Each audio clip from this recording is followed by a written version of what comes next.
zigenze okwera ssaawa 2:30 ez'okumakya nga ab'enganda za Jakana Nadduli, mutabani we yali minisita waguno naguli hajji Abudl Nadduli bataka ku kkooti e Luweero nga balindiridde omuntu waabwe okuleetebwa.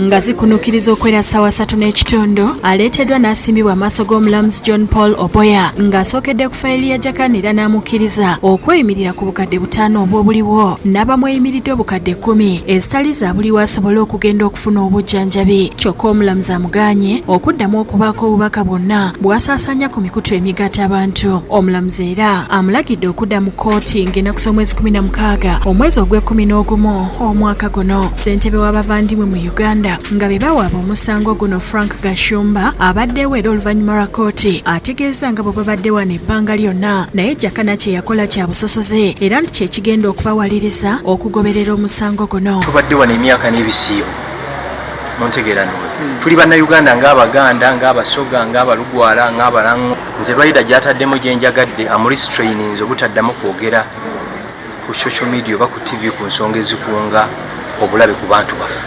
Ya achievement yetufunye tudde. Era omusango ne tugenda gupushinga paka. Hajji Nadduli ategeezezza ng'ekyokulagira mutabani we okuwaayo obukadde 5 bwe libaddeko baana okumulumya. Ne bw'onotunula mu constitution tujja kusangamu bavandimwe. Bino bibakakateekamu birala nnyo. Akasango tokatunuulira otunuuliranga abantu abo babadde batansanze kulumya nze. Parliament twakaleeta etteeka libatanaba kusayininga, president lyatanaba kusayininga.